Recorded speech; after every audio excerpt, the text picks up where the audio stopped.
নমস্কার, আমি হিরণময় দে। আজকে এই ভিডিওটি বানানোর একটাই কারণ যে আজকে আলোচনা করব যে আমাদের লাইফে বুলি বা বুলিং কতটা ইম্পর্ট্যান্ট। আজকে জনসমাজে কাউকে বুলি করা মানে মোটাকে মোটা বলা, রোগাকে রোগা বলা, কাউকে পাতলা বলা, কাউকে বলা যে তুই কিছু করতে পারিস না, তোর দ্বারা কিছু হবে না, এই ধরনের যে কথাগুলো, এই কথাগুলো মানুষের মেন্টাল এফেক্ট কিরকম ফেলে। তো এই দিক থেকে দেখতে গেলে আমার যেটা মনে হয়, যখন আমরা ক্লাস 11-12 পড়ি, সেটা যে কোনো স্ট্রিমেই হোক, সায়েন্স নিয়ে হোক, কমার্স নিয়ে হোক, আর্টস নিয়ে হোক, তারপরে আমরা কলেজে যাই যখন, সেই কলেজ থেকে আমাদের সিদ্ধান্ত হয় যে আমরা কর্মক্ষেত্রে চাকরি করব বা কোন সেক্টরে যাব বা কি স্কিল আমরা ডেভেলপ করছি। তো এই সময়ে যদি 11-12-এর রেজাল্ট খারাপ হয় বা মাধ্যমিকের রেজাল্ট খারাপ হয়, তাহলে আশপাশ থেকে প্রচুর কথা শুনতে হয়, আত্মীয় পরিজনদের কাছ থেকে কথা শুনতে হয় যে তোমার দ্বারা কিছু হবে না, তুমি পড়াশোনা ঠিক করে করতে পারো না, তুমি কোনো কাজই ঠিক করে করতে পারো না। কিন্তু বিশ্বাস করুন, যে কোনো মানুষ জন্ম নেওয়ার সঙ্গে সঙ্গেই তার মধ্যে কিছু না কিছু ট্যালেন্ট ভগবান দিয়েই থাকেন। এবার সেই ট্যালেন্টটা খুঁজে বের করাটা তার কাজ। হয়তো সে পড়াশোনায় ভালো না, কিন্তু ভালো দৌড়াতে পারে, ভালো জিমন্যাস্টিক করতে পারে, ভালো ক্যালিস্থেনিক করতে পারে, ভালো গিটার বাজাতে পারে, বা গানের গলা ভালো, অনেক রকম প্রতিভা আছে। কিন্তু আমাদের এখানের এডুকেশন সিস্টেমে কে কতটা স্কিলফুল তার উপরে অতটা বেশি জোর দেওয়া হয় না।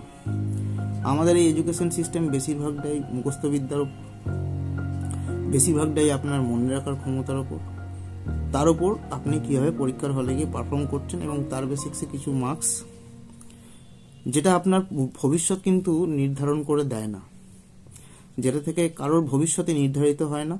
হ্যাঁ, বলতে পারা যায় যে একটা আভাস পাওয়া যেতে পারে যে তোমার পক্ষে, তোমার জন্য কেরিয়ারের কী কী অপরচুনিটি ভবিষ্যতে খোলা রয়েছে, সেটা দিক থেকে একটা আভাস পাওয়া যায়। কিন্তু এই বুলিং বা লোকজনের যে কথাবার্তাগুলো বলা, এগুলো খুব ইম্পর্ট্যান্ট। এগুলো থেকে বোঝা যায় যে নিজের দুর্বলতাটা কোথায়। দুর্বলতাটাই যখন আপনি ভালোভাবে জানতে পারবেন যে আপনার কোন জায়গাটা দুর্বল, আর আপনি যদি সেই জায়গায় নিজের থেকে কাজ করতে শুরু করেন, তাহলে জিনিসটা বলে না মাইনাসে মাইনাসে প্লাস হয়।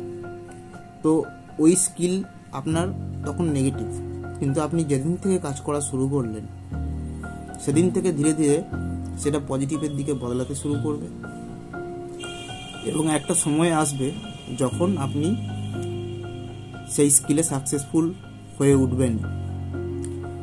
এটা সময়ের ব্যাপার, আপনাকে মন দিয়ে সময় দিতে হবে এবং খেয়াল রাখতে হবে যে হ্যাঁ, আমি এই স্কিলটা দিয়ে আমার ভবিষ্যতে এগোবো, আমার এতে জোর দেওয়া দরকার। তারপরে যখন আপনি সাকসেসফুল হবেন, দেখবেন সেই যারা আপনাকে কটূক্তি করতো বা যারা আপনাকে বুলি করতো, তারাই আসল কারণ হবে আপনার সফলতার। তো যে মানসিকতায় আপনি বুলিড হচ্ছেন বা আপনাকে বুলি করা হচ্ছে, সাকসেসফুল হওয়ার পরে দেখবেন সেই অভিজ্ঞতাটাই পরিবর্তন হয়ে এমন হবে, তারাই আপনার সুখ্যাতি করছে, তারাই আপনার নাম করছে, তারাই আপনার সাথে একটা ফটো তোলার জন্য ঘন্টার পর ঘন্টা দাঁড়িয়ে থাকছে। তো সোশ্যাল মিডিয়ার এই জঙ্গলই বলবো, তার কারণ এখানে মানুষের মনুষ্যত্ব থেকে শুরু করে তার আচার ব্যবহারিক বিভিন্ন জিনিস সব খুইয়ে ফেলেছে। এটা আসলে একটা সোশ্যাল মিডিয়া এখন একটা হয়ে গেছে এমন এন্টারটেনমেন্টের আখড়া ঘর, এবং এখানে যে যেরকম ভাবে পারছে এন্টারটেন করছে। তো এখানেও বুলি করা হয়, এখানেও রোস্টের নামে অনেক সময় বুলি করা হয়, আবার সেটাকে মেকআপ দেওয়ার চেষ্টা করে রোস্টাররা। তো এতে কোনো আপত্তি নেই। মেন বক্তব্য যেটা হচ্ছে যে বুলি কি আমাদের জন্য ভালো না ভালো না। আমার মত অনুযায়ী হ্যাঁ, লাইফে বুলিড হওয়াটা প্রয়োজন আছে, তাহলে আপনি আপনার পথ, ভবিষ্যতের পথ, সফল হওয়ার পথ নিজের থেকে ডিসাইড করতে পারবেন এবং আপনি স্পেসিফিক্যালি কোনো একটা ফিল্ডে পারদর্শী হয়ে উঠবেন। সেজন্য বুলি হওয়ার প্রয়োজন আছে, যেটাকে আগে আমাদের ইঞ্জিনিয়ারিং কলেজে বলা হতো র্যাগিং।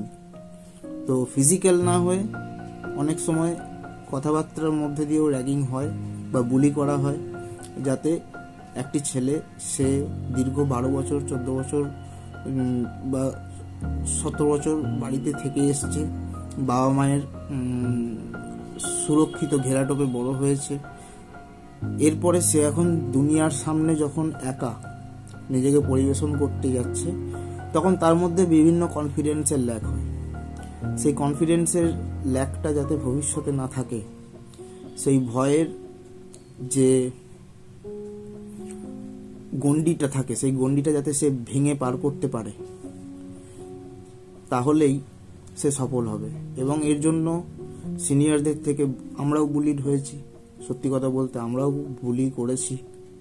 তো দেখা গেছে যে কয়েক মাস বাদে, মানে এই ধরনের যে কোনো ঘটনা হতো কয়েক মাস বাদে, যখন সে তার গণ্ডিটাকে ভেঙে বেরোতে পারতো, যখন সে নিজেকে মনে করতো কনফিডেন্ট, তখন সিনিয়র জুনিয়রের মধ্যে একটা অদ্ভুত ভালো সম্পর্ক তৈরি হয়ে যেত। তো আমার মনে হয় বুলি হওয়ার প্রয়োজন আছে লাইফে, এটাকে পজিটিভ ওয়েতে নেওয়া উচিত। এবং কেউ যদি আপনাকে বুলি না করে, তাহলে জানবেন আপনি অলরেডি একজন পাওয়ারফুল মানুষ। যারা আপনাকে বুলি করতে চায় তারা হয়তো আপনার পাওয়ারের কারণে আপনাকে বুলি করছে না।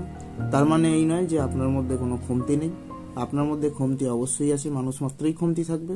কিন্তু সেই কমতিগুলো কাটাতে গেলে নিজের ওপর কাজ করাটা খুব প্রয়োজন।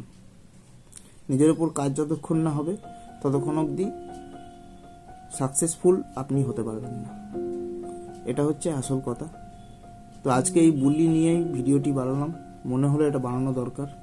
কেননা পরীক্ষা, বোর্ড এক্সাম সব আসছে, অনেক ছাত্রছাত্রীরা এই সময়টায় বিশেষ করে ভেঙে পড়ার একটা কদরে থাকে। তো যাতে সেটা না হয়, সেই কারণেই এটা বানালাম। দেখা যাক আপনাদের কেমন লাগে। ভিডিওতে প্লিজ কমেন্ট করবেন, জানাবেন। ধন্যবাদ।